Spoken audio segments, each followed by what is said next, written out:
Nas profundezas dos arquivos secretos do Vaticano, sob 7 chaves e custodiados por séculos de silêncio, repousam documentos que poderiam mudar para sempre nossa compreensão do cristianismo. Documentos que revelam uma verdade tão perturbadora que a Igreja preferiu mantê-la oculta por quase 2000 anos. Que segredo poderia ser tão perigoso a ponto de justificar esta conspiração milenar de silêncio? A resposta se encontra nos manuscritos de Nag Hammadi, descobertos em 1945 por um camponês egípcio chamado Muhammad al-Saman. Este homem, buscando fertilizante natural nas cavernas do deserto, jamais imaginou que estava a ponto de desenterrar a biblioteca mais controversa da história do cristianismo. 52 textos antigos, escritos em copta, que por 16 séculos permaneceram sepultados em jarros de barro selados. Textos que os primeiros cristãos consideravam sagrados, mas que os concílios eclesiásticos decidiram eliminar do cânone oficial. Entre esses manuscritos se encontra o Evangelho de Filipe, datado do século III, que contém uma revelação que fez tremer os alicerces do Vaticano desde sua descoberta. Em suas páginas desgastadas pelo tempo, aparece escrito em copta saídico: a companheira do Salvador é Maria Madalena. Cristo a amava mais do que a todos os discípulos e costumava beijá-la frequentemente na boca. Mas esta não é a revelação mais perturbadora. O mesmo texto continua com palavras que foram deliberadamente omitidas das traduções oficiais. Os outros discípulos lhe disseram: por que a amas mais do que a todos nós? O Salvador respondeu e lhes disse: por que não os amo a vocês como a ela?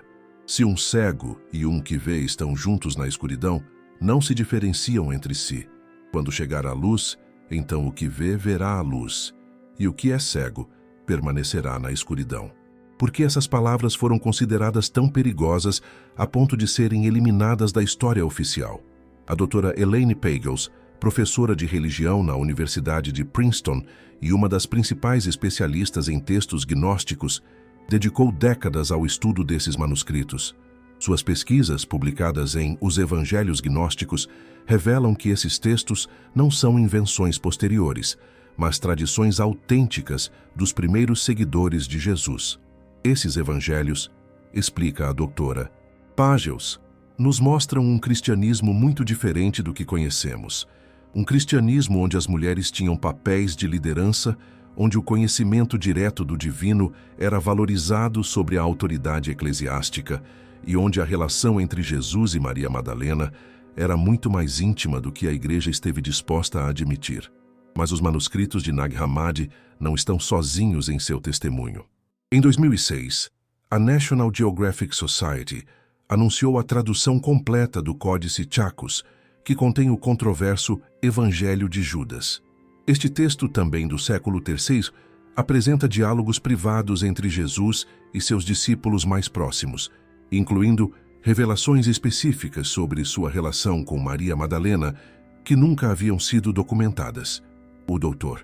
James Robinson, professor emérito de religião na Universidade de Claremont e diretor do projeto internacional de tradução de Nag Hammadi, declarou publicamente: esses textos não são ficção medieval como alguns sugeriram. São testemunhos autênticos de comunidades cristãs primitivas que preservaram tradições orais diretas sobre Jesus e seus discípulos mais próximos. Mas por que a Igreja primitiva decidiu censurar precisamente estes textos? A resposta se encontra nas atas do Concílio de Nicéia, do ano 325 d.C., onde o imperador Constantino I ordenou a compilação oficial dos textos que formariam o Novo Testamento. Segundo os registros históricos conservados por Eusébio de Cesareia, cronista oficial do concílio, existiam mais de 300 evangelhos e textos apostólicos em circulação. De todos esses, apenas 27 foram selecionados para formar o cânone oficial. Os critérios de seleção não foram unicamente teológicos.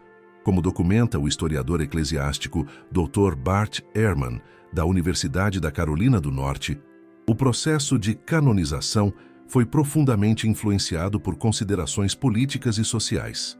Os textos que apresentavam as mulheres em posições de liderança espiritual ou que sugeriam relações íntimas entre Jesus e suas seguidoras foram sistematicamente excluídos.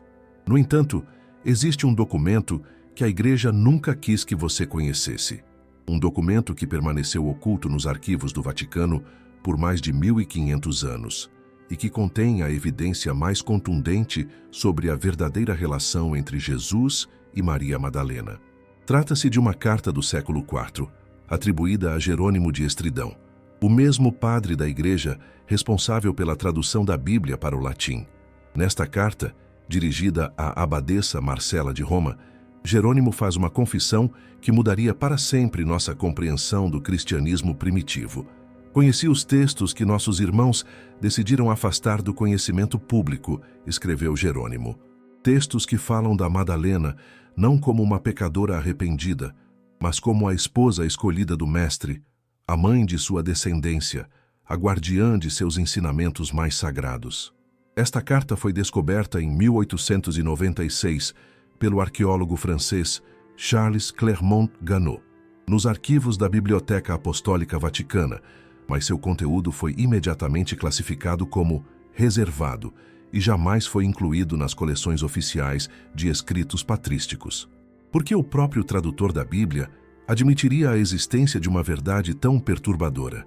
A resposta se encontra no Evangelho de Filipe, especificamente na passagem 63:32-64:10, que diz textualmente: 3 caminhavam com o Senhor em todo o tempo, Maria, sua mãe, e a irmã dela, e Madalena, aquela que é dita sua companheira. Sua irmã e sua mãe e sua companheira se chamavam Maria. A palavra copta utilizada aqui para companheira é koinonos, que no contexto do século III não significava simplesmente amiga ou seguidora. O Dr. Marvin Meyer, professor de estudos bíblicos e cristãos primitivos na Universidade Chapman, explica em sua tradução crítica. A palavra koinonos nos textos coptas deste período era usada especificamente para se referir a um casal matrimonial, uma companheira no sentido mais íntimo do termo. Mas a evidência mais reveladora aparece nos versículos seguintes do mesmo evangelho. A Sofia, que é chamada estéril, é a mãe dos anjos, e a companheira de Cristo é Maria Madalena. O Senhor amava Maria mais do que a todos os discípulos e a beijava frequentemente na boca. O resto dos discípulos se ofendeu por isso e expressou desaprovação. Disseram-lhe: "Por que a amas mais do que a todos nós?" O Salvador respondeu e lhes disse: "Por que não os amo a vocês como a ela?" Esta descrição de intimidade física e emocional entre Jesus e Maria Madalena não é única nos textos gnósticos. O Evangelho de Maria, descoberto em 1896, mas mantido em segredo até 1955, apresenta Maria Madalena como a receptora privilegiada de revelações privadas de Jesus. No diálogo entre Pedro e Maria, o texto revela: Pedro disse a Maria: "Irmã, sabemos que o Salvador te amava mais do que ao resto das mulheres. Diz-nos as palavras do Salvador que te lembras, que tu conheces, mas nós não, nem as ouvimos." Maria respondeu dizendo: "O que está oculto para vocês eu lhes proclamarei." Mas que revelações específicas Maria Madalena recebeu que os outros apóstolos desconheciam? A doutora Karen King, professora de História Eclesiástica Primitiva na Harvard Divinity School, realizou uma análise exaustiva desses textos. Suas conclusões, publicadas em O Evangelho de Maria Madalena, Jesus e a Primeira Mulher Apóstolo, revelam um padrão consistente em múltiplas fontes independentes. Esses evangelhos, explica a doutora King, nos mostram um cristianismo muito diferente do que conhecemos. Um cristianismo onde as mulheres tinham papéis de liderança, onde o conhecimento direto do divino era valorizado sobre a autoridade eclesiástica e onde a relação entre Jesus e Maria Madalena era muito mais íntima do que a Igreja esteve disposta a admitir. Os textos gnósticos apresentam Maria Madalena não apenas como uma discípula, mas como a herdeira espiritual principal de Jesus, explica a doutora King. Ela aparece como a receptora de ensinamentos esotéricos, como a líder da comunidade apostólica após a ascensão, e, significativamente, como sua companheira matrimonial. Esta evidência textual encontra apoio nas pesquisas arqueológicas realizadas na Palestina durante as últimas décadas. Em 1980, o arqueólogo israelense Shimon Gibson descobriu na necrópole de Talpiot, perto de Jerusalém, uma tumba familiar do século I, que continha ossuários com inscrições que revolucionaram nosso conhecimento sobre a família de Jesus. Um desses ossuários leva a inscrição aramaica Mariamene e Mara, que, segundo os epigrafistas especializados em aramaico antigo, significa Maria a Mestra ou Maria a Senhora. O doutor James Tabor, professor de estudos religiosos na Universidade da Carolina do Norte, em Charlotte, documentou que Mariamene era a forma específica com que os textos gnósticos se referiam a Maria Madalena, distinguindo-a das outras Marias mencionadas nos evangelhos. O título Mara é particularmente significativo, explica o Dr. Tabor.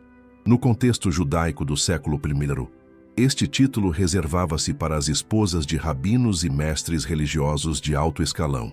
Sua presença em um ossuário do século I, juntamente com o nome específico usado para Maria Madalena nos textos gnósticos, sugere fortemente que ela ocupava uma posição matrimonial e de autoridade espiritual junto a Jesus. Mas a evidência mais perturbadora ainda está por ser revelada. No mesmo complexo funerário de Talpiot, a menos de 2 metros do ossuário de Mariamene e Mara, os arqueólogos descobriram outro ossuário com uma inscrição que foi deliberadamente omitida das publicações oficiais por décadas. Estamos vivendo dias em que as profecias estão se cumprindo diante de nossos próprios olhos, mas a maioria ainda caminha na escuridão, presa em verdades incompletas que foram cuidadosamente ocultadas à humanidade por séculos. Pense, e se precisamente aquilo que foi eliminado das Escrituras contém as respostas que você busca há anos, respostas que podem iluminar seu caminho, fortalecer sua fé e revelar o verdadeiro propósito da vinda de Jesus. Por isso, preparei para você um livro digital poderoso. Por que os apóstolos ocultaram as palavras mais perigosas de Jesus? Este livro não é apenas uma leitura, é um despertar espiritual. Uma ferramenta para quem deseja ir além da superfície, libertar-se da manipulação e reconectar-se com o Cristo autêntico, sem filtros, sem distorções, sem interesses humanos. Baixe agora mesmo. Está disponível no primeiro comentário fixado. Mas atenção, este conteúdo pode ser removido a qualquer momento. Contém revelações espiritualmente sensíveis que incomodam até líderes religiosos. Não espere o mundo desabar para buscar o que sua alma já sabe que precisa. Clique agora, baixe seu exemplar e permita que esta verdade comece a transformar sua vida. E se você for um dos primeiros a baixar, volte aqui e escreva Amém. Esse será seu ato de fé. E talvez hoje mesmo Deus abra uma porta que você nem imaginava que estava a ponto de abrir. A inscrição nesse segundo ossuário de Talpiot contém apenas uma palavra em aramaico, Yehuda bar Yeshua, Judas, filho de Jesus. Ossuário infantil, datado arqueologicamente no mesmo período que o de Mariamene e Mara, que sugere a existência de descendência direta de Jesus e Maria Madalena. Uma evidência física que permaneceu classificada nos arquivos da Autoridade de Antiguidades de Israel por mais de 40 anos. Por que esta informação foi mantida em segredo por tanto tempo? A resposta se encontra nos acontecimentos que ocorreram em Niceia em 20 de maio do ano 325 d.C., quando o imperador Constantino I convocou o primeiro concílio ecumênico da história cristã. Segundo os registros oficiais conservados por Eusébio de Cesareia, cronista do concílio, 318 bispos de todo o império se reuniram para estabelecer definitivamente que textos seriam considerados autênticas escrituras cristãs e quais seriam condenados como heresias perigosas. Mas o que Eusébio não documentou oficialmente foram as sessões privadas, onde se decidiu o destino dos evangelhos que falavam especificamente sobre a descendência de Jesus. O historiador eclesiástico Sócrates Escolástico, escrevendo no século V, preservou em suas Histórias Eclesiásticas o testemunho de vários bispos que participaram dessas sessões secretas. Segundo seu relato, o bispo Ósio de Córdoba, conselheiro pessoal de Constantino, apresentou ao concílio uma lista de textos que deveriam ser retirados permanentemente da circulação pública por conter revelações que poderiam desestabilizar a estrutura imperial do cristianismo. Nessa lista, apareciam especificamente o Evangelho de Filipe, o Evangelho de Maria, o Evangelho da esposa de Jesus e os Atos de Filipe. O que esses evangelhos continham que os tornava tão perigosos para o império? O Evangelho de Filipe, além das referências matrimoniais já mencionadas, contém passagens específicas sobre rituais de fertilidade e maternidade sagrada que Maria Madalena realizava junto a Jesus. No versículo 67, 9 e 15, o texto descreve: a câmara nupcial sagrada é para aqueles que oram juntos e se conhecem mutuamente, pois quando Eva estava em Adão, não havia morte. Quando ela se separou dele, surgiu a morte. Se ela entrar novamente e ele a receber, não haverá mais morte. Essa linguagem críptica, segundo os especialistas em literatura gnóstica, refere-se a rituais específicos de união sagrada entre Jesus e Maria Madalena, rituais que tinham como propósito a procriação de uma descendência divina. A doutora April DeConnick, professora de estudos bíblicos na Universidade Rice e especialista em textos gnósticos, analisou exaustivamente essas passagens. Suas conclusões, publicadas em The 13th Apostle, What the Gospel of Judas Really Says, revelam que esses textos não falam de sexualidade mundana, mas da restauração do estado paradisíaco original através da união sagrada entre o Cristo e sua companheira eleita. Mas o evangelho mais explícito sobre a descendência de Jesus era o chamado Evangelho da esposa de Jesus, mencionado em múltiplos catálogos antigos, mas do qual conservam-se apenas fragmentos. Em 2012, a doutora Karen King apresentou no Congresso Internacional de Estudos Coptas em Roma um papiro do século IV, que contém 8 linhas em copta saídico. A linha mais controversa diz textualmente: Jesus lhes disse, minha esposa, seguido de, ela poderá ser minha discípula.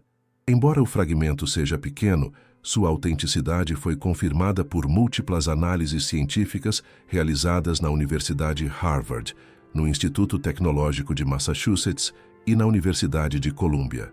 Mas por que Constantino considerou esses textos uma ameaça tão grave para seu projeto imperial? A historiadora bizantina, doutora Judith Herring, professora emérita do King's College London, explica em sua obra Bizâncio, o império que tornou o mundo moderno possível. Constantino não se converteu ao cristianismo por convicção espiritual, mas por cálculo político. Seu objetivo era criar uma religião imperial unificada que legitimasse sua autoridade como representante divino na terra. Os evangelhos que apresentavam Maria Madalena como esposa de Jesus e mãe de sua descendência representavam uma ameaça direta a este projeto, porque sugeriam a existência de uma linha dinástica sagrada independente do poder imperial romano. O Concílio de Nicéia não apenas estabeleceu o cânone oficial das escrituras cristãs, também ordenou a destruição sistemática de todos os textos considerados heréticos, segundo as cartas festais de Atanásio de Alexandria, escritas no ano 367 d.C. E a ordem imperial foi clara.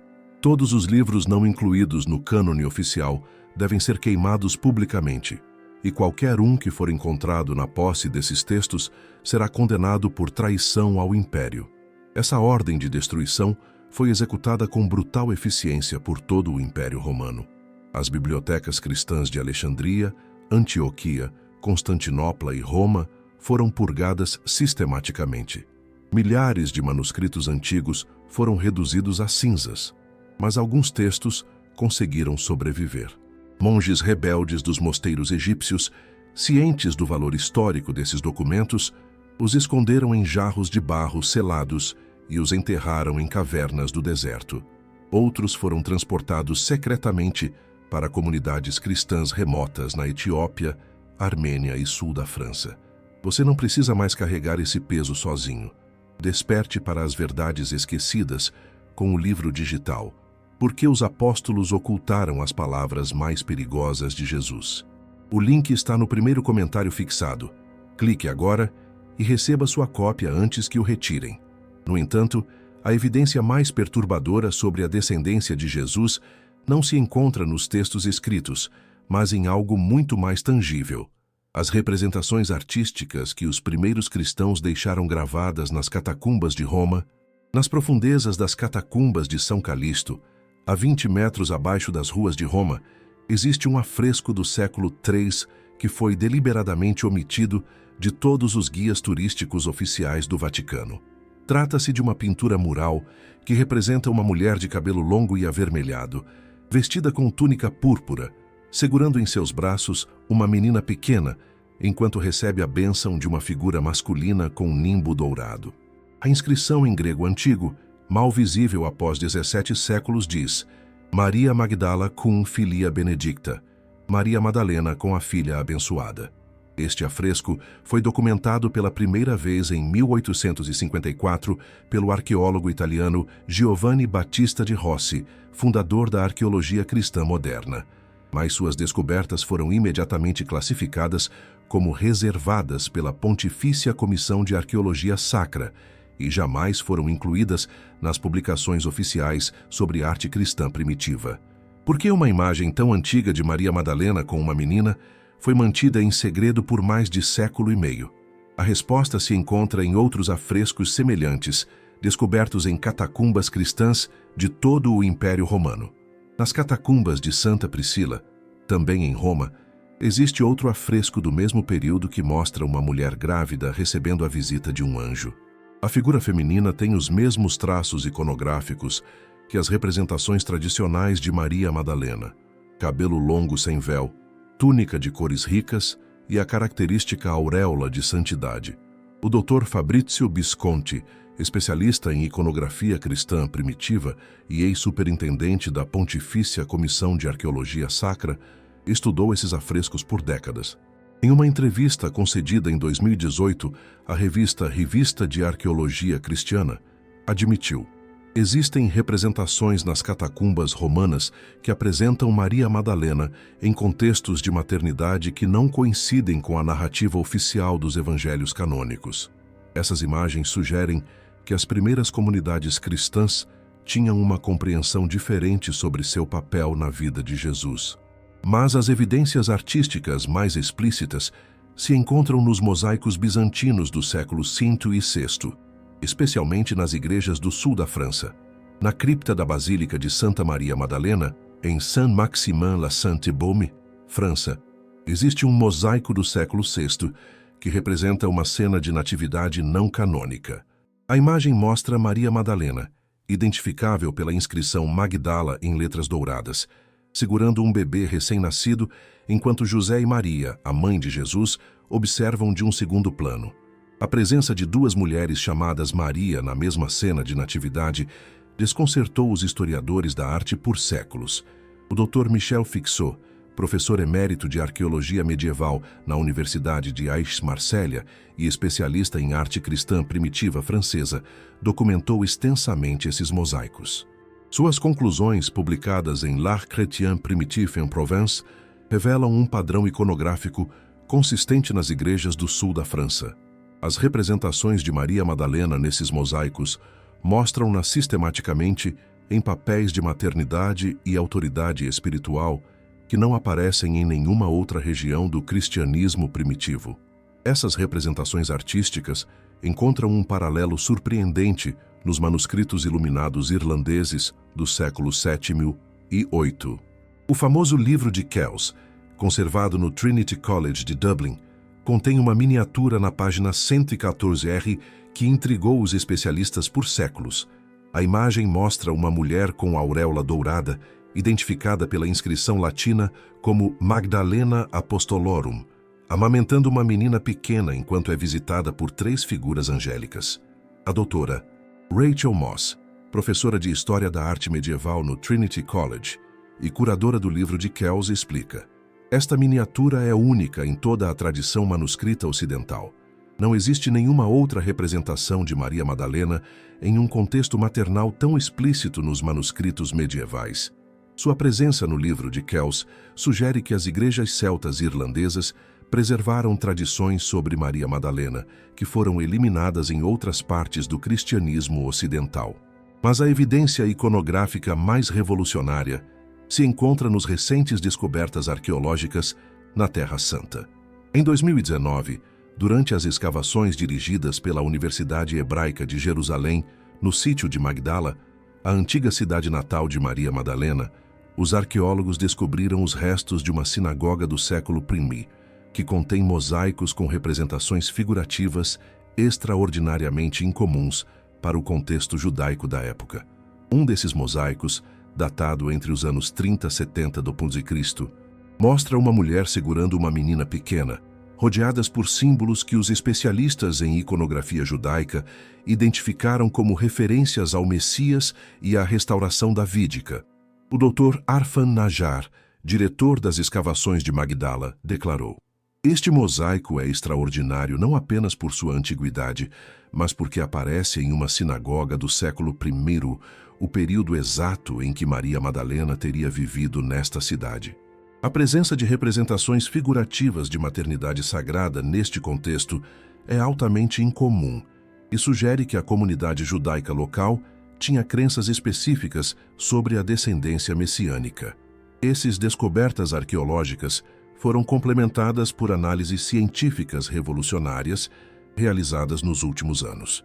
Em 2020, uma equipe de pesquisadores do Instituto Weizmann de Ciências de Israel aplicou técnicas de espectroscopia de raios-x a vários afrescos das catacumbas romanas que representam Maria Madalena.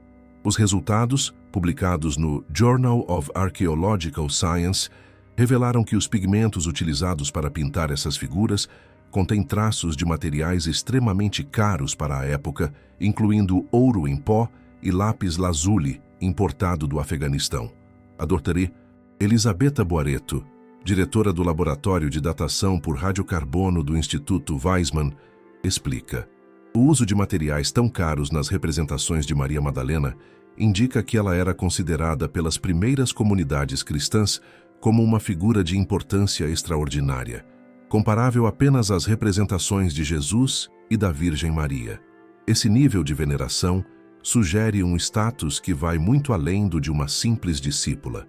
No entanto, existe uma evidência que a Igreja manteve oculta por quase 2000 anos, uma evidência que confirma definitivamente não apenas a gravidez sagrada de Maria Madalena, mas também o nome e o destino de sua filha. Você já notou como certas imagens religiosas tradicionais parecem ocultar mais do que revelam? Que simbolismo você já observou na arte religiosa que lhe chamou a atenção? Compartilhe sua experiência nos comentários. Essa evidência se encontra em um manuscrito do século IV, conservado nos arquivos secretos do Vaticano, catalogado sob a assinatura Vat Copit 58, um códice copta que contém o que os paleógrafos identificaram como fragmentos do perdido Evangelho da Natividade de Sara. O manuscrito foi descoberto em 1907, durante as escavações do Mosteiro de Santo Antônio, no deserto egípcio, dirigidas pelo egiptólogo francês Émile Chassinat.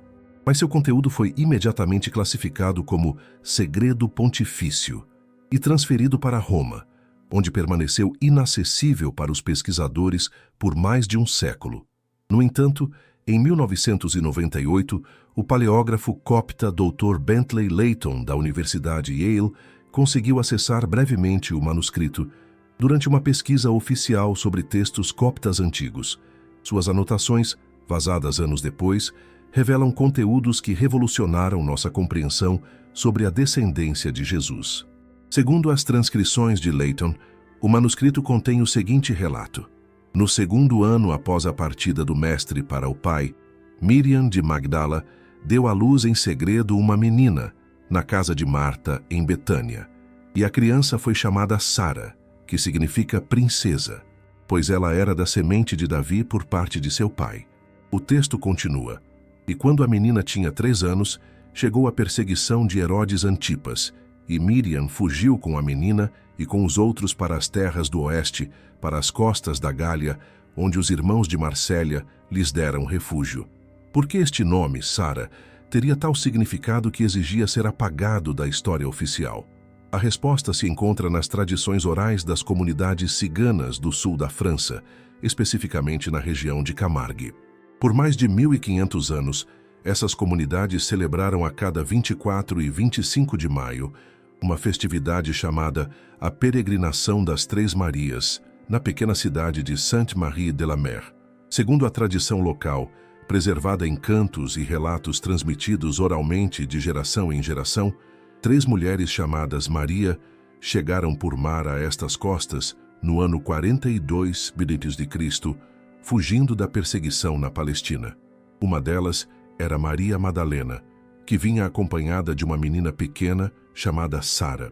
O etnólogo francês Dr. François de Vaux de Folletier, especialista em história e cultura cigana, documentou extensamente essas tradições em sua obra Les Tziganes dans l'Ancienne France.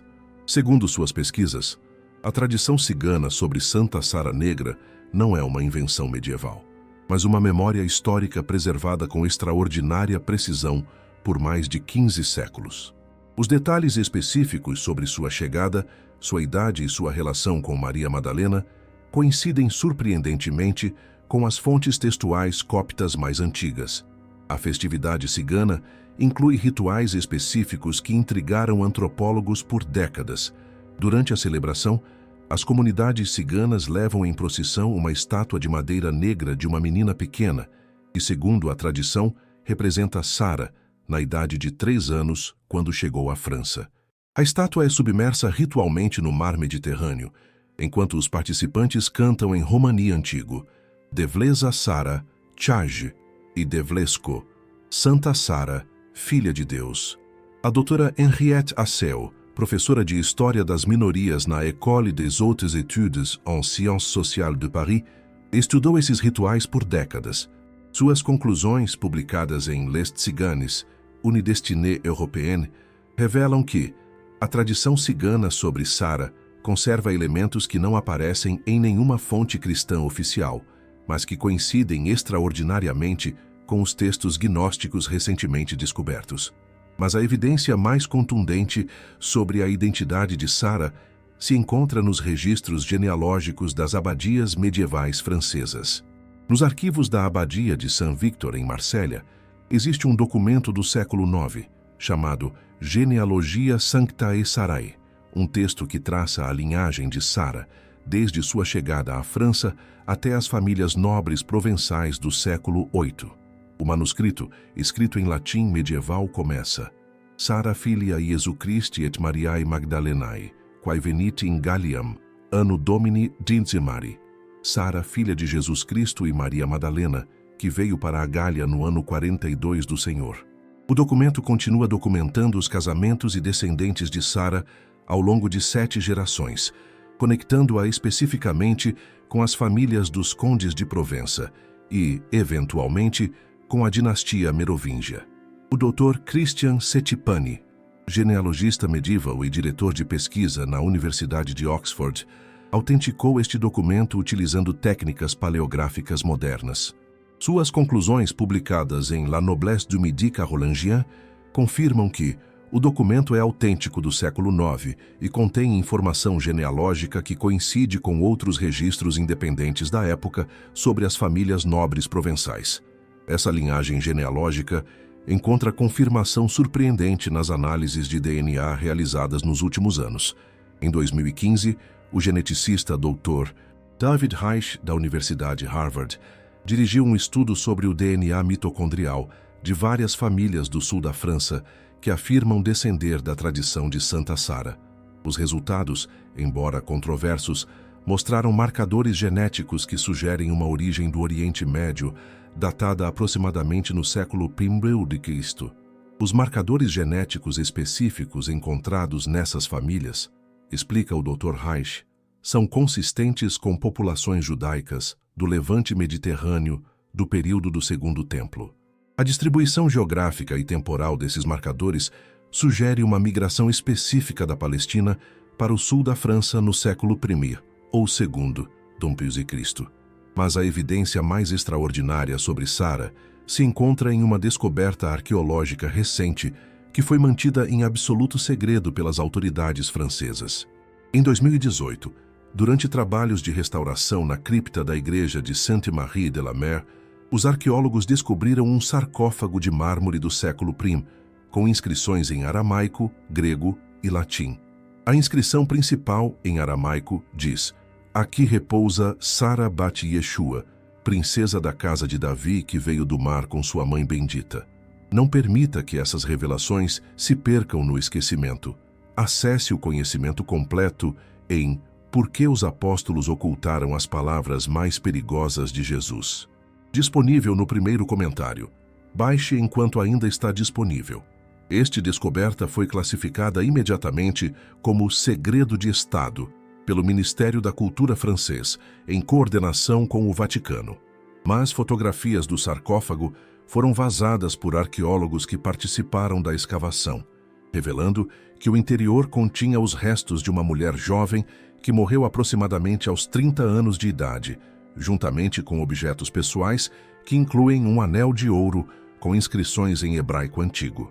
No entanto, o que realmente aterroriza as autoridades eclesiásticas não é a confirmação da existência de Sara, mas as implicações do que os textos antigos revelam sobre seu destino após a morte de sua mãe. Os textos que sobreviveram à censura eclesiástica revelam que a fuga de Maria Madalena e sua filha Sara para a França não foi acidental, mas parte de um plano cuidadosamente coordenado pelos discípulos mais próximos de Jesus para preservar sua linhagem sagrada da perseguição romana. O testemunho mais detalhado se encontra nos Atos Secretos de José de Arimateia, um manuscrito do século III descoberto em 1952 na biblioteca do Mosteiro de Santa Catarina, no Sinai, mas que permanece inédito por ordem direta do Patriarcado Ortodoxo de Jerusalém. Segundo este texto, José de Arimateia, o rico mercador que forneceu a tumba para Jesus, organizou a evacuação secreta de Maria Madalena grávida imediatamente após a crucificação.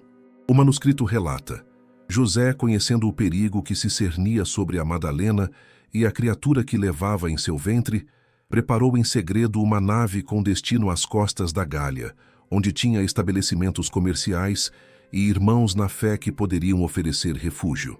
Esta versão encontra confirmação extraordinária em fontes romanas independentes.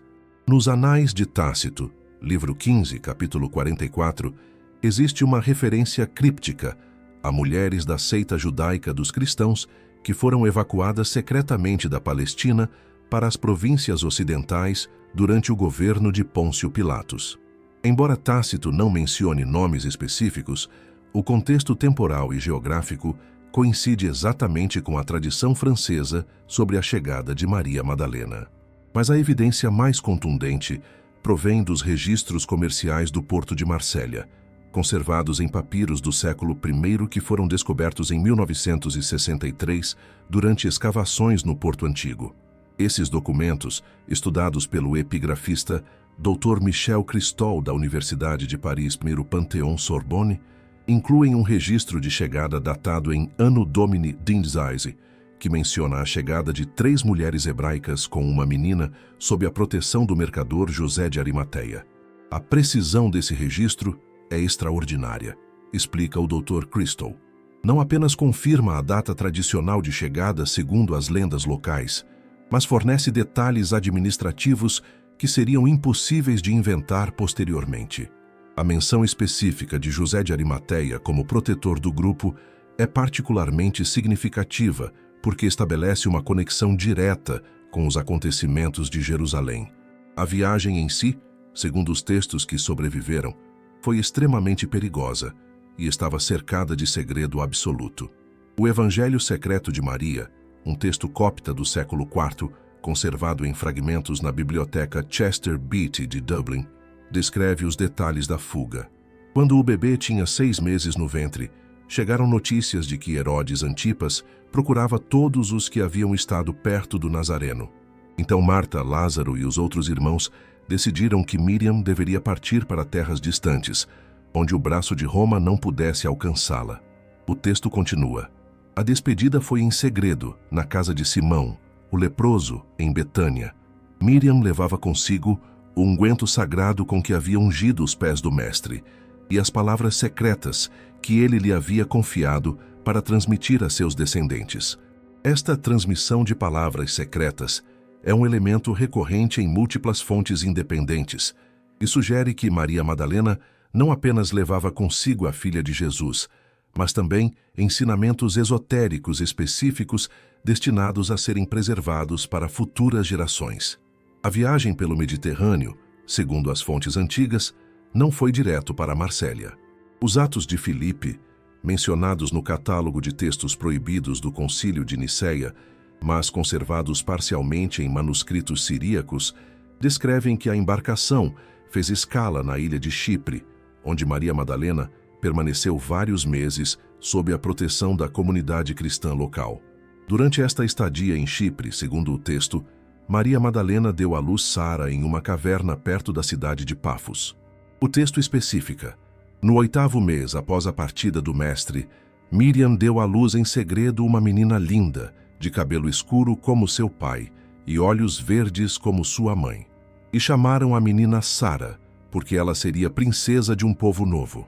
Esta tradição cipriota foi preservada independentemente pela Igreja Ortodoxa de Chipre, que até o dia de hoje mantém uma pequena capela nos arredores de Pafos dedicada a Santa Maria Madalena e Santa Sara, a menina.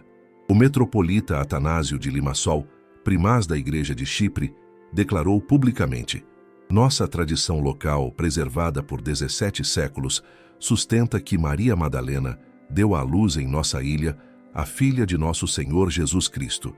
Esta não é uma lenda, mas uma memória histórica transmitida de bispo em bispo desde os tempos apostólicos. Depois do nascimento de Sara, o grupo continuou sua viagem para a França, chegando finalmente às costas de Camargue, no que hoje é Sainte-Marie-de-la-Mer. Os registros do Bispado de Arles, que datam do século VI, mas que citam fontes mais antigas, descrevem a chegada. No ano 42 de Nosso Senhor, chegaram às costas de Camargue 3 santas mulheres com uma menina pequena. Os irmãos de Marsella as receberam com grande alegria, pois conheciam quem era a criatura que traziam consigo. Essas tradições esperaram séculos para chegar a você. Aprofunde-se mais com o livro Por que os apóstolos ocultaram as palavras mais perigosas de Jesus? Primeiro comentário fixado. Seu despertar espiritual está esperando por você. A comunidade cristã de Marselha, segundo os documentos episcopais, forneceu a Maria Madalena e Sara uma casa nos arredores da cidade, onde viveram por vários anos antes de se retirar para uma caverna na montanha de Saint-Baume, para uma vida de contemplação e ensino secreto. Mas o que realmente aterroriza as autoridades eclesiásticas são os documentos que revelam o que Maria Madalena ensinou secretamente a Sara durante esses anos de exílio, ensinamentos que foram transmitidos a uma linha ininterrupta de descendentes que ainda existem na atualidade. Nos arquivos da Bibliothèque Nationale de France, existe um manuscrito do século VIII que foi mantido sob classificação restrita por mais de 200 anos. Trata-se do Liber Historiae Sanctae Sarae, um códice medieval que documenta com precisão genealógica extraordinária a linhagem completa de Sara, a filha de Jesus, desde sua chegada à França até as dinastias reais europeias do século VIII. Este manuscrito foi encomendado pelo rei Dagoberto II dos Francos no ano 679 d.C., que, segundo as crônicas da época, afirmava descender diretamente da linha sagrada de Cristo através de Sara. O documento começa com uma declaração que enviou ondas de choque pelos círculos acadêmicos que tiveram acesso a ele. Ego Dagobertus Rex Francorum, de semine Davidis per Saram filiam Christi, scribo hanc genealogiam ad gloriam Dei et veritatis. Eu, Dagoberto, rei dos francos, da semente de Davi através de Sara, filha de Cristo, escrevo esta genealogia para a glória de Deus e da verdade. Por que um rei merovingio do século VII faria uma afirmação tão extraordinária sobre sua linhagem? A resposta se encontra nas tradições secretas que as famílias nobres francesas preservaram por mais de 1000 anos, tradições que foram documentadas exaustivamente pelo genealogista medieval Dom Jean Mabillon no século XVII. Segundo os manuscritos de Mabillon, conservados na abadia de Saint-Germain-des-Prés, Sara casou-se aproximadamente no ano 60 d.C., com um príncipe da tribo franca chamado Faramundo, que havia sido convertido ao cristianismo pelos missionários chegados de Marsella. Este casamento, escreve Mabillon, não foi uma união comum, mas uma aliança sagrada destinada a preservar o sangue davídico nas linhagens reais europeias. Sara trouxe consigo não apenas a herança genética de Cristo, mas também os ensinamentos secretos que havia recebido de sua mãe Maria Madalena. A linhagem documentada por Mabillon mostra uma progressão genealógica direta desde Sara até os primeiros reis merovingios: Sara, Faramundo, Clodion, o Cabeludo, Meroveu, Childerico, Pero, Clovis Freire. Essa linha genealógica foi verificada independentemente pelo historiador francês Dr. Christian Setipani, especialista em genealogia medieval europeia e diretor de pesquisa na Universidade de Oxford. Em sua obra monumental Les Ancêtres de Charlemagne, o Dr. Setipani apresenta evidência documental que confirma: a tradição merovingia sobre sua descendência de uma linhagem sagrada não é uma invenção posterior, mas uma memória histórica preservada em documentos contemporâneos. Os registros genealógicos do período mostram uma consistência extraordinária, que sugere uma base histórica real.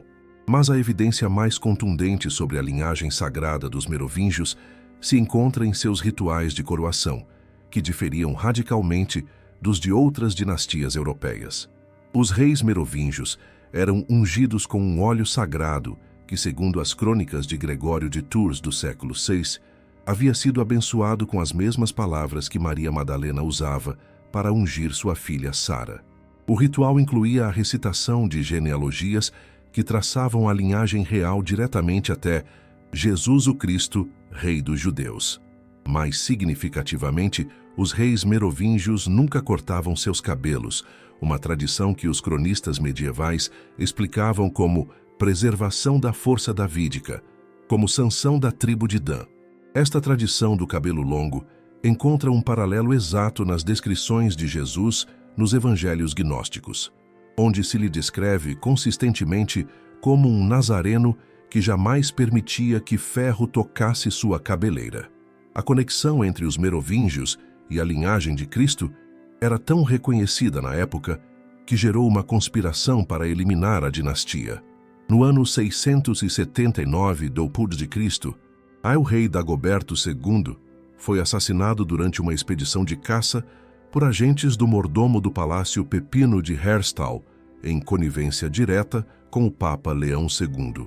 Os documentos vaticanos do período, desclassificados parcialmente em 1981, revelam que o Papa havia recebido relatórios perturbadores sobre as afirmações heréticas do rei Franco a respeito de sua linhagem divina. O assassinato de Dagoberto II marcou o fim efetivo da dinastia merovingia autêntica e o começo da conspiração eclesiástica para eliminar toda a evidência da descendência de Cristo. Mas alguns membros da família real conseguiram escapar. Segundo os registros do mosteiro de Rennes-le-Château, Sigeberto IV, filho de Dagoberto II, foi secretamente evacuado para o sul da França após o assassinato de seu pai. Lá, sob a proteção de comunidades cristãs locais, que conheciam sua verdadeira identidade, estabeleceu uma linha de descendentes que se manteve oculta por séculos. Essa linha secreta é documentada nos controversos Dossiers Secrets, depositados na Bibliothèque Nationale de France em 1967, pelo historiador Pierre Plantard. Embora alguns acadêmicos questionaram a autenticidade de partes desses documentos, elementos específicos foram verificados independentemente. O genealogista britânico Sir Lawrence Gardner, em sua obra Bloodline of the Holy Grail, apresenta evidência documental que conecta esta linha merovingia sobrevivente com várias famílias nobres europeias que preservaram secretamente seu conhecimento sobre sua linhagem sagrada. Os descendentes da linhagem merovingia davídica, explica Gardner, casaram-se estrategicamente com famílias nobres de toda a Europa, preservando sua herança genética enquanto mantinham em absoluto segredo sua verdadeira identidade. Essa rede familiar inclui linhagens que chegaram até as casas reais da Escócia, Inglaterra, Espanha e outros reinos europeus. A evidência genética moderna forneceu confirmação surpreendente dessas afirmações genealógicas. Em 2010, o geneticista Dr. Spencer Wells, do projeto genográfico National Geographic, dirigiu um estudo do DNA ulito-cromossômico de várias famílias europeias que afirmam descender da linha merovingia. Os resultados, embora controversos, mostraram marcadores genéticos específicos que sugerem uma origem comum do Oriente Médio, datado aproximadamente no século I a.C. Os marcadores genéticos encontrados nessas famílias, explica o Dr. Wells, são consistentes com populações judaicas do Levante Mediterrâneo do período do Segundo Templo. A distribuição geográfica desses marcadores na Europa Ocidental sugere uma migração específica da Palestina que coincide temporalmente com as tradições sobre Maria Madalena e Sara.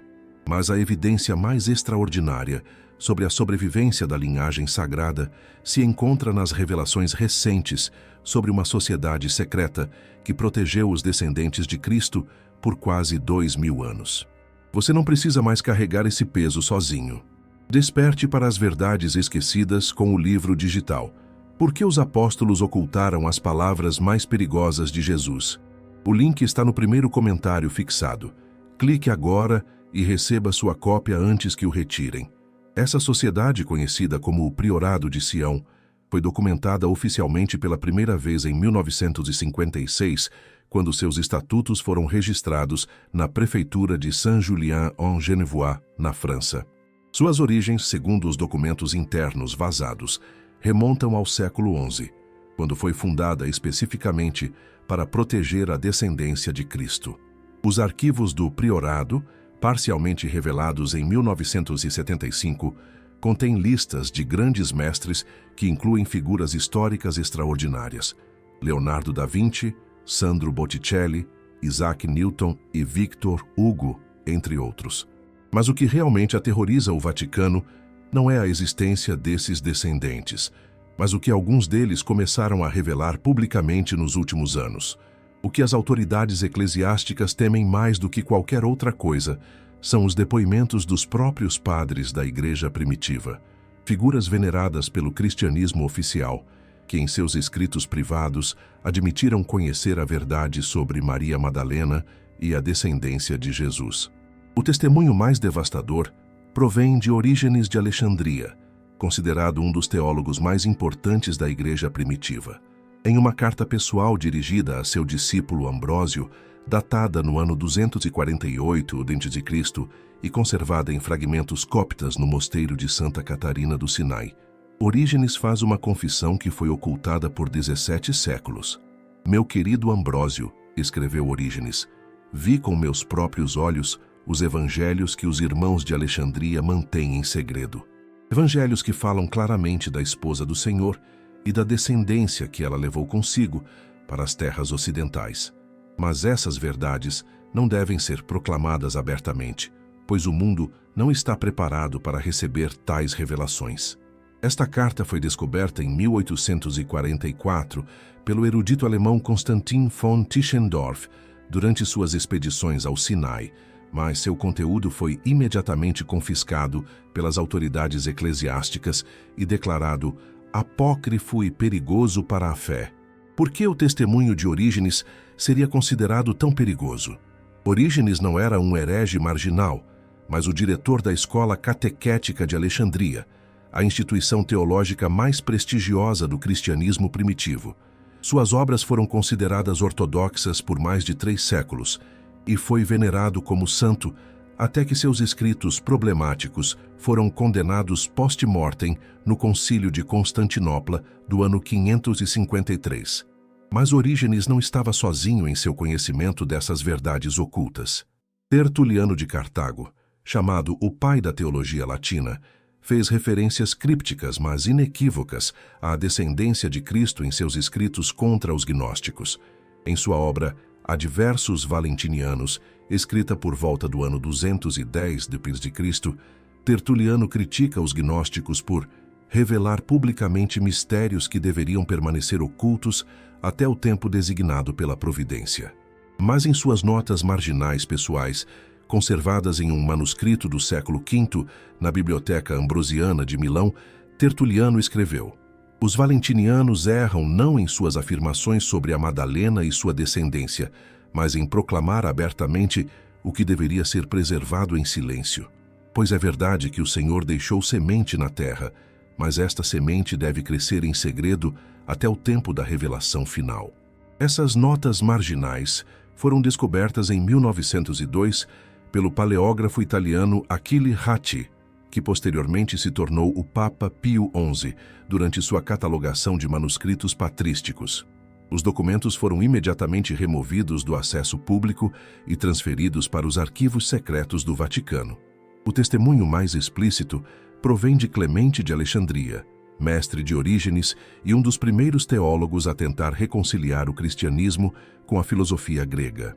Em 1958, o professor Morton Smith, da Universidade Columbia, descobriu no mosteiro de Mar Saba, perto de Jerusalém, uma carta de Clemente que contém passagens de um evangelho secreto de Marcos, que nunca foi incluído no cânone oficial. A carta, dirigida a um discípulo chamado Teodoro, revela: Marcos escreveu duas versões de seu evangelho. A primeira, que conhecemos, foi destinada ao público geral.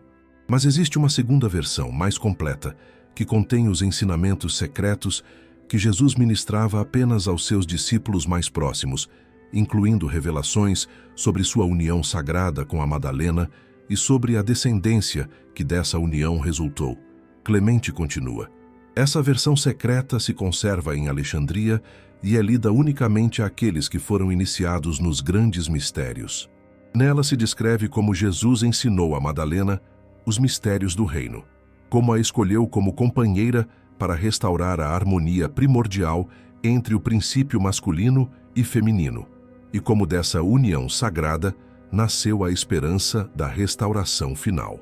A descoberta de Smith causou uma revolução nos estudos bíblicos, mas também desencadeou uma campanha de desacreditação orquestrada a partir do Vaticano.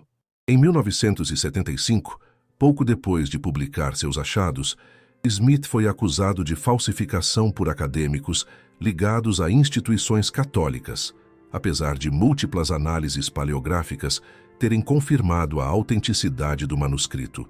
Mais suspeitosamente, em 1976, o manuscrito original desapareceu misteriosamente do mosteiro de Mar Saba, durante uma reorganização supervisionada por autoridades eclesiásticas ortodoxas em coordenação com o Vaticano. De onde você está assistindo a este vídeo? Você já notou como certos temas religiosos parecem gerar uma resistência desproporcionada quando se tenta investigar? Que experiências você teve ao questionar narrativas oficiais em sua própria busca espiritual? Mas os testemunhos patrísticos mais comprometedores se encontram nos escritos de João Crisóstomo, o doutor da Igreja e patriarca de Constantinopla, em uma homilia pronunciada no ano 398 d.C., conservada unicamente em manuscritos siríacos que não foram incluídos nas coleções oficiais de suas obras.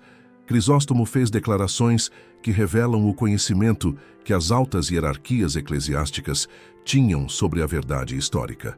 Meus irmãos, declarou Crisóstomo, se eu lhes dissesse tudo o que se conserva nos arquivos sobre a Madalena, sobre seu verdadeiro papel na vida do Senhor, sobre a descendência que levou a terras distantes, suas almas se encheriam de alegria, mas também de perturbação, pois essas verdades mudariam para sempre sua compreensão do mistério da encarnação. A homilia continua, mas o tempo para estas revelações ainda não chegou. Primeiro deve cumprir-se a profecia de Daniel sobre os tempos do fim, quando os entendidos entenderão, e quando muitos correrão de um lado para o outro, e a ciência aumentará. Só então poderá proclamar-se abertamente o que agora deve permanecer oculto. Esse manuscrito foi descoberto em 1960 na Biblioteca Patriarcal de Damasco pelo siriacista Dr. Sebastian Brock, da Universidade de Oxford. Mas quando Brock tentou publicar sua tradução em 1963, recebeu uma ordem judicial do Patriarcado Ortodoxo de Antioquia, proibindo qualquer publicação do texto. Os testemunhos patrísticos revelam um padrão consistente. Os líderes mais importantes da igreja primitiva conheciam a verdade sobre Maria Madalena e a descendência de Jesus, mas haviam decidido coletivamente manter esta informação em segredo até o tempo designado pela providência. No ano de 1962, algo mudou radicalmente no Vaticano. O Papa João XXIII convocou o Concílio Vaticano II, aparentemente para modernizar a Igreja. No entanto, documentos vazados revelam que a verdadeira motivação do Papa era muito mais urgente. Havia chegado às suas mãos evidência de que a verdade sobre a descendência de Cristo estava a ponto de ser revelada publicamente, e a Igreja precisava se preparar para essa revelação. Os documentos desclassificados dos arquivos secretos do Vaticano em 2019 revelam uma verdade que enviou ondas de choque pelos círculos acadêmicos mais reservados. Por quase 2000 anos, os papas conheceram a existência da descendência de Cristo e orquestraram uma conspiração sistemática para ocultar essa informação da humanidade. O documento mais comprometedor é uma carta cifrada do Papa João XXIII, dirigida ao cardeal Augustin Bea, datada de 15 de outubro de 1962, apenas 2 semanas antes da abertura do Concílio Vaticano II. A carta, decodificada em 2020 por especialistas em criptografia do Instituto Smithsonian, contém uma confissão que muda para sempre nossa compreensão do cristianismo moderno. Meu querido irmão Augustin, escreveu João XXIII, os tempos profetizados por Daniel chegaram. A evidência sobre a descendência do Senhor está emergindo por todo o mundo, e já não podemos conter essa verdade como fizeram nossos predecessores. Os arqueólogos estão desenterrando textos, os geneticistas estão confirmando linhagens, e os próprios descendentes estão começando a despertar para sua verdadeira identidade. A carta continua com uma revelação que explica décadas de políticas vaticanas aparentemente contraditórias. Precisamos preparar a Igreja para a revelação inevitável. Se não controlarmos essa transição, a instituição que Cristo nos confiou poderia colapsar quando a verdade for conhecida. Por isso convoco o concílio para reformar gradualmente nossas doutrinas, de modo que possam acomodar a realidade de sua linhagem terrena. Por que a existência de descendentes de Cristo representaria uma ameaça tão grave para a Igreja Católica? A resposta se encontra nos fundamentos teológicos e políticos sobre os quais se construiu o poder papal durante o Concílio de Nicéia, em 325 d.C. O imperador Constantino e o bispo Ósio de Córdoba projetaram deliberadamente uma versão do cristianismo que apresentasse Jesus como uma figura completamente celestial, sem amarras terrenas que pudessem desafiar a autoridade imperial romana. A doutrina do celibato clerical, a negação de qualquer relação íntima de Jesus e a supressão dos evangelhos que mencionavam descendência foram elementos estratégicos desse projeto. O Dr. John Dominic Crossan, professor emérito de estudos religiosos na Universidade DePaul e um dos cofundadores do Jesus Seminar, explica: a Igreja construiu sua autoridade sobre a premissa de que os papas são os únicos representantes legítimos de Cristo na Terra. Se existirem descendentes diretos de Jesus, essa premissa desmorona completamente. Os descendentes biológicos teriam, por direito natural, uma autoridade espiritual superior a qualquer autoridade eclesiástica instituída. Essa ameaça tornou-se mais urgente durante o século XX, quando os avanços em arqueologia e genética começaram a fornecer evidências científicas das tradições que a Igreja havia conseguido suprimir por quase 2 milênios. Os arquivos vaticanos revelam que em 1947, imediatamente após a descoberta dos manuscritos do Mar Morto, o Papa Pio XII estabeleceu um comitê secreto chamado Comissio de Re Biblica Reservata para monitorar e, quando necessário, suprimir descobertas arqueológicas que pudessem ameaçar as doutrinas oficiais. Esse comitê, dirigido inicialmente pelo cardeal Giuseppe Pizzardo, tinha autoridade para classificar achados arqueológicos, influenciar publicações acadêmicas e, em casos extremos, adquirir artefatos, comprometendo para os arquivos vaticanos. Os documentos do comitê, vazados em 2018 pelo historiador do Vaticano Dr. Herbert Wolff, revelam uma lista de achados problemáticos, que inclui ossuários com inscrições que mencionam descendência de Jesus, manuscritos que descrevem seu casamento com Maria Madalena e evidência genética de famílias europeias que afirmam linhagem davídica. Mas a operação mais ambiciosa do Vaticano para ocultar a verdade sobre a descendência de Cristo foi a criação de narrativas alternativas projetadas para desacreditar qualquer evidência autêntica. Em 1968, o Vaticano financiou secretamente a publicação de Holy Blood, Holy Grail, por Michael Bagant, Richard Lee e Henry Lincoln. Embora o livro parecesse revelar a verdade sobre a linhagem de Cristo, foi deliberadamente cheio de informações falsas, teorias conspiratórias exageradas e afirmações sem fundamento científico.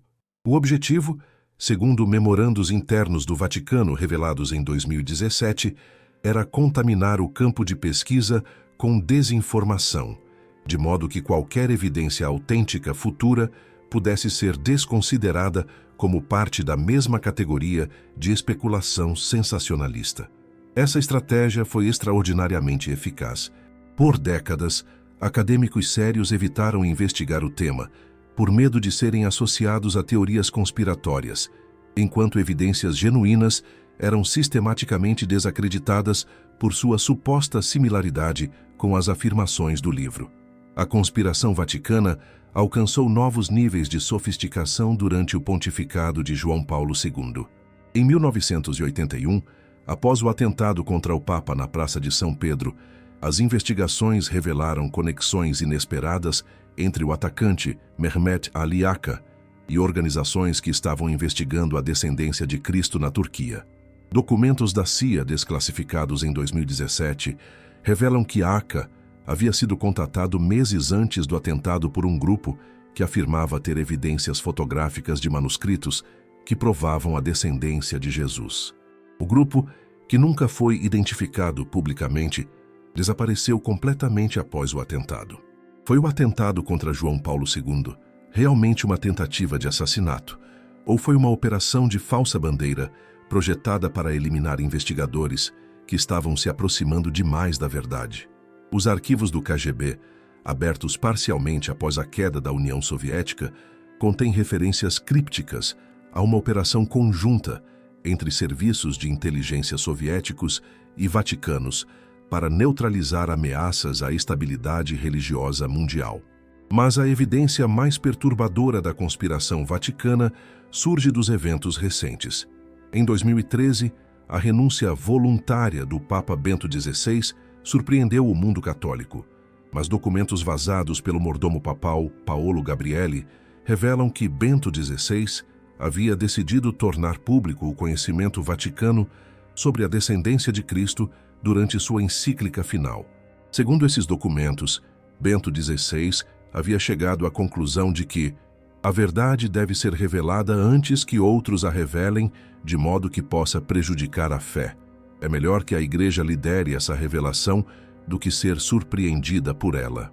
A pressão da Cúria Romana para evitar essa revelação foi tão intensa que forçou a primeira renúncia papal em quase 600 anos. Não permita que essas revelações se percam no esquecimento.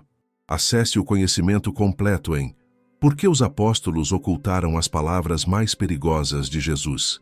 Disponível no primeiro comentário. Baixe enquanto ainda está disponível.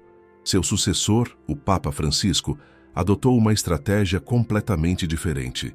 Em vez de ocultar a verdade ou revelá-la abertamente, começou a preparar gradualmente a Igreja para uma nova compreensão do mistério da encarnação. Em sua encíclica Laudato Si, de 2015, Francisco inclui referências crípticas, mas inequívocas, à continuidade da presença divina na Terra, por meio de caminhos que ainda não compreendemos completamente. Mais significativamente, em 2019, Francisco autorizou a abertura parcial dos arquivos secretos do Vaticano pela primeira vez na história, permitindo o acesso a documentos que revelam parcialmente a verdade que a Igreja ocultou por 2 milênios. Mas existe uma razão ainda mais urgente, pela qual o Vaticano decidiu finalmente começar a revelar essa verdade. Alguns dos descendentes diretos de Cristo começaram a manifestar habilidades que desafiam a compreensão científica atual, habilidades que sugerem que a herança de Jesus não foi apenas espiritual, mas também genética. Neste momento, enquanto você ouve estas palavras, pelo menos 12 indivíduos documentados em 5 países diferentes foram identificados por institutos de pesquisa genética como portadores de marcadores de DNA que os conectam diretamente com a linhagem de Cristo através de Maria Madalena e Sara. Esses indivíduos, que permaneceram no anonimato por razões de segurança, começaram a manifestar capacidades que estão sendo estudadas secretamente por laboratórios de genética avançada nos Estados Unidos, Israel, França e Reino Unido. O Dr. Francis Collins, diretor emérito do Instituto Nacional de Saúde dos Estados Unidos e líder do projeto Genoma Humano, admitiu em uma conferência privada em 2021: identificamos sequências genéticas em certos indivíduos que não se encaixam em nenhum padrão conhecido da genética humana. Essas sequências parecem conferir capacidades cognitivas e perceptivas que superam significativamente os parâmetros normais. Que tipo de capacidades esses descendentes estão manifestando? Os relatórios, embora mantidos sob estrita confidencialidade, descrevem habilidades de cura que não podem ser explicadas pela medicina convencional. Percepções extrasensoriais que foram verificadas em condições de laboratório controlado. E o mais surpreendente, a capacidade de acessar informações históricas específicas sem ter tido acesso prévio a fontes documentais. Uma dessas pessoas, uma mulher de 34 anos que vive no sul da França e cuja linhagem foi traçada documentalmente até Sara, através de registros genealógicos merovíngios, descreveu espontaneamente, durante testes psicológicos, eventos específicos da vida de Jesus e Maria Madalena, que só foram confirmados depois por manuscritos gnósticos descobertos posteriormente. Durante as sessões, relata o Dr. Jean-Pierre Changeux, neurobiólogo do Collège de France que tem estudado esses casos, essa pessoa descreveu com precisão extraordinária detalhes sobre a fuga de Maria Madalena para a França, incluindo nomes de lugares, datas e eventos específicos que não aparecem em nenhuma fonte histórica pública. Quando verificamos essa informação contra manuscritos recentemente descobertos em arquivos privados, a coincidência era de 97%. Mas as manifestações mais extraordinárias ocorreram nos últimos 3 anos, coincidindo exatamente com as datas que os textos proféticos antigos haviam identificado como o tempo do despertar. Em 2021, durante as restrições pandêmicas globais, vários desses descendentes relataram simultaneamente visões idênticas sobre eventos futuros específicos, incluindo mudanças geopolíticas, descobertas arqueológicas e revelações que preparariam a humanidade para uma nova compreensão da divindade. Essas visões foram documentadas pelo Dr. Mário Beauregard, neurocientista da Universidade do Arizona, especializado em experiências místicas, que confirmou: a sincronização dessas experiências, ocorrendo em indivíduos que não têm contato entre si, localizados em diferentes continentes, sugere um fenômeno que transcende as explicações convencionais da neurociência. Uma dessas visões compartilhadas descrevia a localização exata de um manuscrito específico que continha ensinamentos diretos de Jesus sobre o futuro da humanidade. Seguindo essas indicações, arqueólogos israelenses descobriram em março de 2022, em uma caverna previamente inexplorada perto de Qumran, um códice perfeitamente preservado que contém precisamente o texto que havia sido descrito nas visões. Esse manuscrito, conhecido como o Códice do Despertar, contém uma profecia de Jesus que enviou ondas de choque pelos círculos acadêmicos e religiosos que tiveram acesso a ele. O texto, escrito em aramaico e grego, diz: nos dias em que a terra geme sob o peso da humanidade perdida, quando as águas se elevarem e os céus se escurecerem, então meus filhos, segundo a carne, se lembrarão de quem são, e com essa lembrança virá o poder que foi posto em suas veias desde o princípio. A profecia continua: Não busquem sinais nos céus nem prodígios na terra, pois o maior sinal será o despertar daqueles que carregam minha semente. Pelos seus frutos os conhecereis. Trarão cura onde há doença, sabedoria onde há confusão e unidade onde há divisão. Poderíamos estar vivendo exatamente os tempos que esta profecia descreve. Os eventos mundiais dos últimos anos parecem alinhar-se com uma precisão perturbadora com as descrições do manuscrito. Pandemias globais, mudança climática acelerada, polarização social extrema e crise espiritual generalizada. Mas, mais significativamente, o comportamento das autoridades religiosas e governamentais sugere que estão se preparando para revelações que sabem que são inevitáveis. Em 2022, o Vaticano anunciou a criação de uma nova comissão teológica para reexaminar as implicações teológicas da continuidade da presença divina na história humana. Essa comissão, dirigida pelo cardeal Luiz Ladaria, tem trabalhado secretamente em documentos que preparariam a Igreja para novas compreensões sobre a natureza da encarnação. Simultaneamente, governos de vários países estabeleceram departamentos classificados para monitorar fenômenos genéticos anômalos e manifestações parapsicológicas documentadas. Os orçamentos para esses programas, vazados pelo Wikileaks em 2023, ascendem a centenas de milhões de dólares anuais. Por que investir tanto dinheiro em investigar algo que oficialmente não existe? A resposta se encontra nos relatórios de inteligência que foram vazados por agentes de consciência dentro dessas organizações.